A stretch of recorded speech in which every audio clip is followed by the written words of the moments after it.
You've probably met someone who looks rich. The car, the watch, the vacations posted every few weeks. And you've probably met someone else who looks completely ordinary. Same haircut for a decade. Drives a car older than their kids. Here's the twist. The ordinary one is often worth 10 times more than the flashy one. This is the strange, uncomfortable gap between being rich and being wealthy. Two words we use like they mean the same thing. They don't. And once you understand the difference, you'll start seeing it everywhere, in your own life included. Let's start with rich. Rich is a snapshot.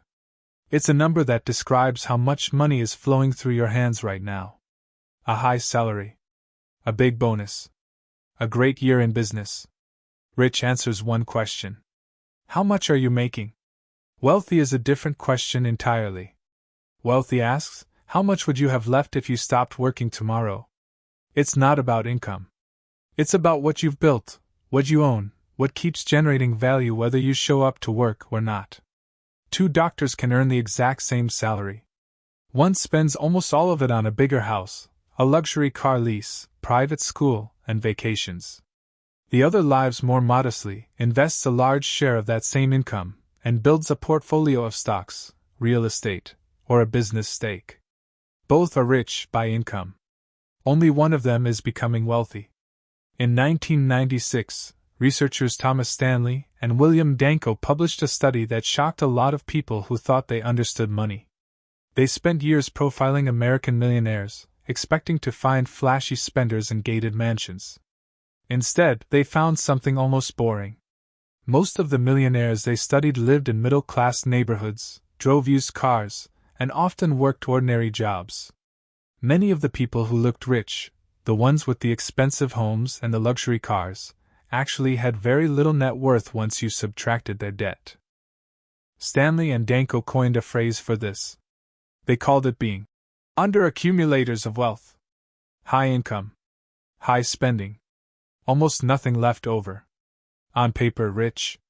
In reality, one bad year away from serious trouble. So why does this happen? Why do so many high earners end up with so little to show for it?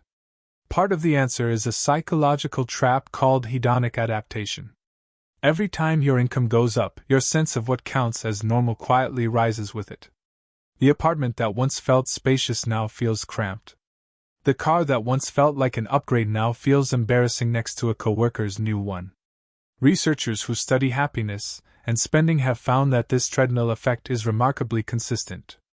People rarely feel richer after a raise, because their spending expectations climb just as fast as their income does. The number on the paycheck goes up. The feeling of having enough never quite arrives. This is why lottery winners are such a famous cautionary tale. Multiple studies, including research out of Vanderbilt University, have tracked lottery winners over time and found a disturbing pattern. A significant share of large lottery winners end up filing for bankruptcy within just a few years of their win, often the same, or a higher bankruptcy rate as people who never won anything at all. The windfall doesn't fail because the money runs out too fast on paper.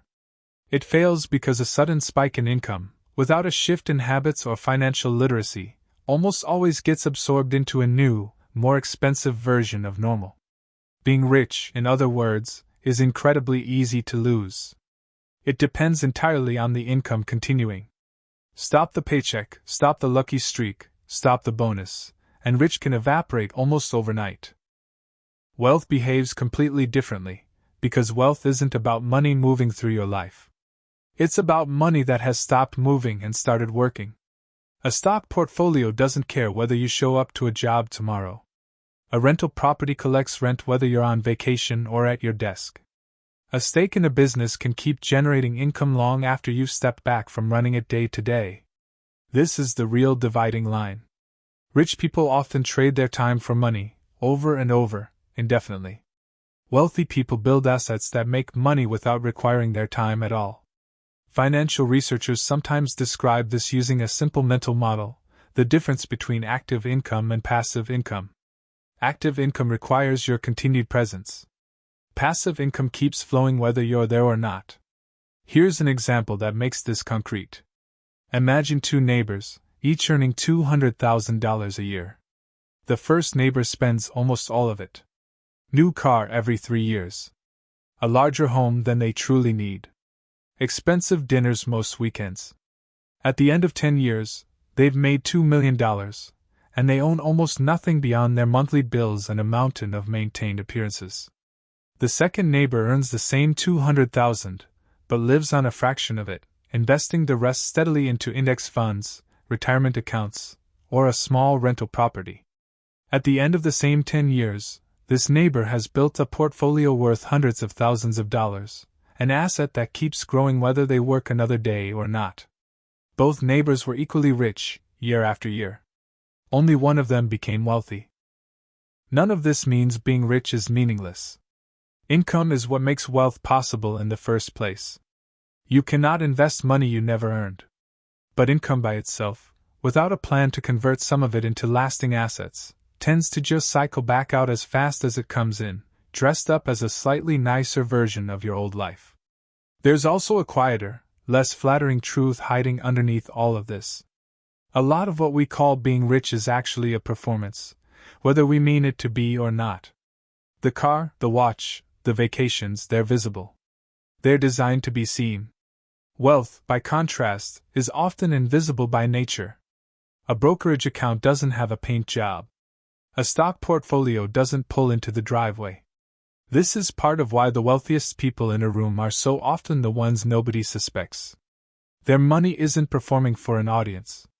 It's quietly compounding in the background. So what actually determines whether someone crosses from rich into wealthy? Researchers who study personal finance point to a handful of consistent habits rather than luck or raw income alone. Living meaningfully below your means, so there's an actual surplus left to convert into assets. Consistently redirecting that surplus into things that appreciate or generate income, rather than things that simply depreciate the moment you drive them off the lot. And critically, patience, because the gap between rich and wealthy is rarely dramatic in any single year. It's a gap that widens slowly, quietly, compounding year after year until, eventually, it becomes enormous. This is also why wealth is so much harder to fake than being rich. Being rich for an afternoon is easy. Rent the car. Book the expensive hotel. Post the photo. Wealth has no shortcut like that, because wealth is really just the accumulated result of decisions made consistently over years, decisions nobody was watching you make. So the next time you catch yourself sizing someone up by what they're driving or wearing, remember what you're actually measuring. You're seeing their income, or sometimes just their debt, dressed up to look like success. You're almost never seeing their wealth, because real wealth was never built to be seen. It was built to last. You've probably met someone who looks rich, and someone else who looks ordinary. Now you know the uncomfortable part. The ordinary one might be the one who actually made it.